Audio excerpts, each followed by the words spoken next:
Yes, nze Lukwago Swali. Critical analysis ngikoze ku M23 nga nsinziira ku bigambo Muhoozi ne Museveni bye boogera ennaku zino. Mwami Museveni yavuddeyo n'agamba nti police teddamu kuwa police bond ba village thieves.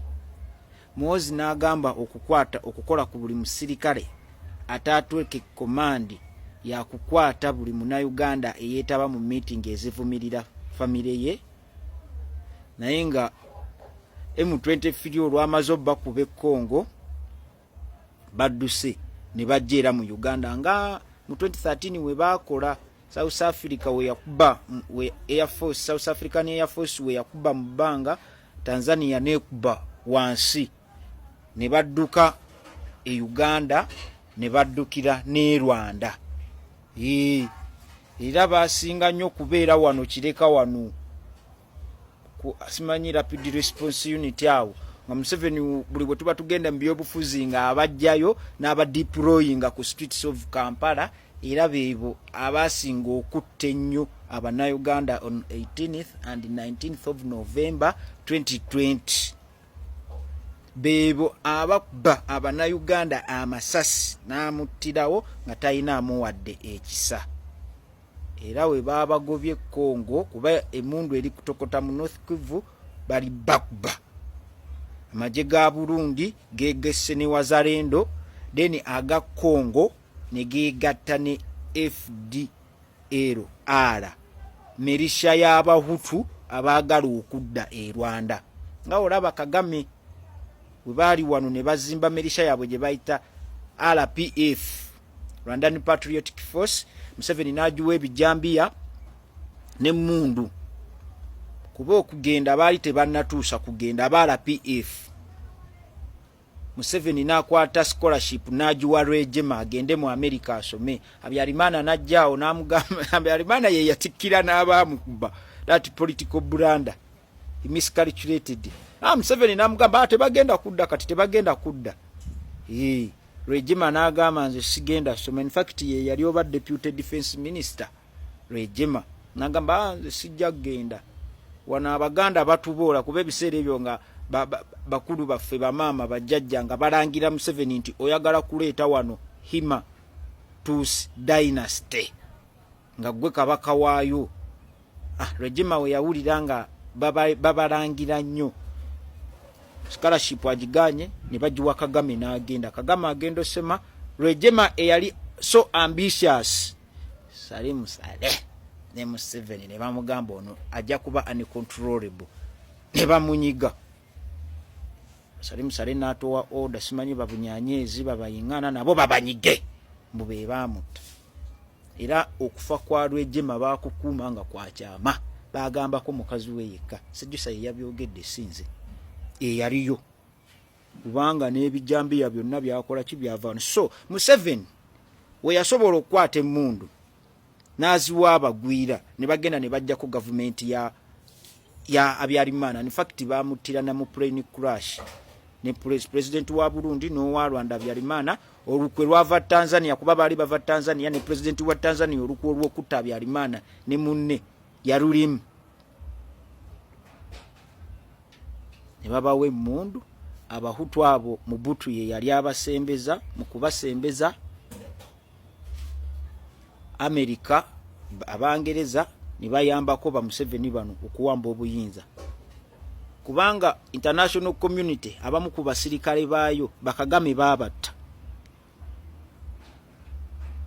Ekyo kiroketi ekyakuba ennyonyi ya Habyarimana kyava Russia ne bakiisa wano e Kampala ne bakiwa Bakagame.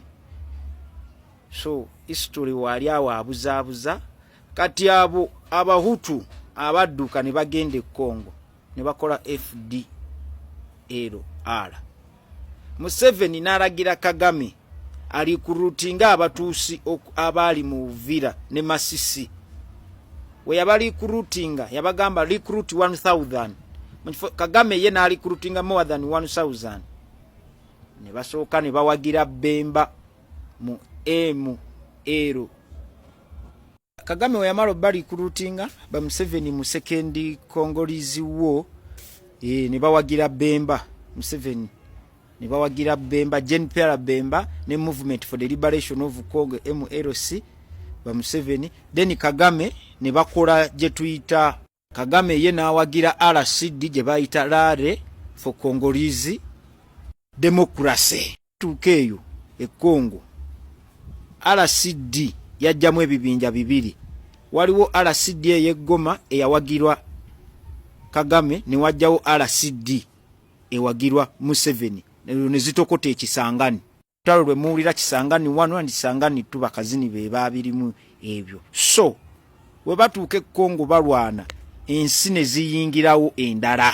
Zali olutalo olwo lwa the second Congolese war lwalimu ensinga mwenda: Libya, Sudani, Zimbabwe, Angola, Namibia, Sadaka. Ezo ensi ezo nga ziwagira Laurent Kabila okumulwanirako okujjayo ejjogo ly'aba Museveni.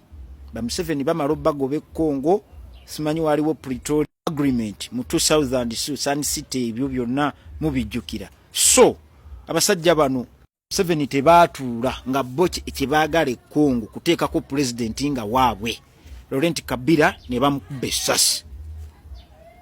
Era abakuba Laurent Kabila essasi Chief of Staff we Laurent General James Kabarebe kati General w'amaanyi e Rwanda ye yabaleeta ne bamujjako ne bateekako Joseph Kabila mutabani we, naye n'abalemesa n'alabanga Museveni ne Kagame Congo bagifudde kattiro kaabwe kakubbiramu byamaguzi. Bano ba Museveni nga bakola bankunda bani Babosco Ntaganda, bano ba Sultani Makenga kwe kukola eno M23. Era M23 be basirikale Museveni, America, Bungereza, European Union ne Bufaransa be babadde bakozesa okubba ebyobugagga by'e Congo.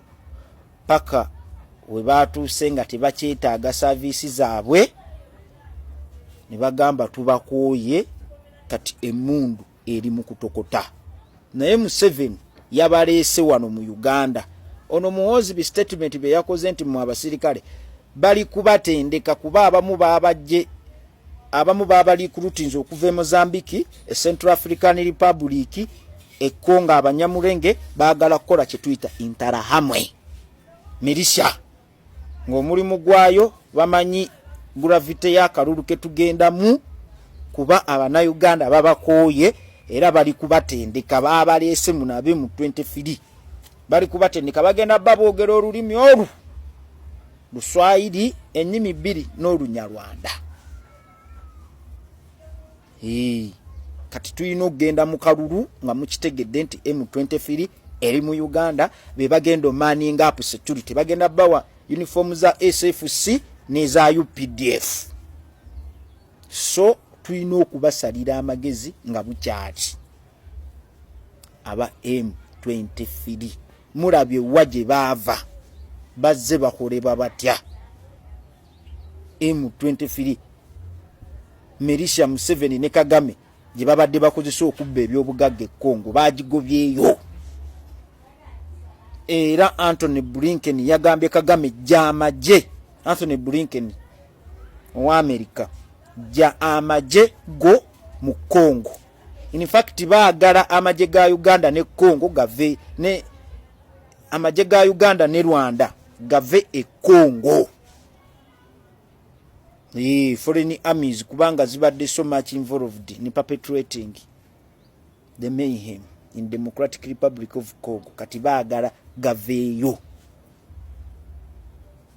Museveni kwe kuleeta ebyo bi statement nti temuba wa bondi, baagala kukwata baana bano bafutu sodia abawagizi bakyagulanye babateekeko ebisango bagaano bawa bondi straight babatwala eruzira. Nawe baba yole karangala kati leero international support, international community egenda kubeera so alert, so vigilant, egenda kubastede amaaso gonna bagatadde ku Uganda ne Museveni. Ambassadori omwana kwe yavo mugamba wetondole taata Museveni bamugamba twagala civilian leader. Nja kwongerizaako with new information.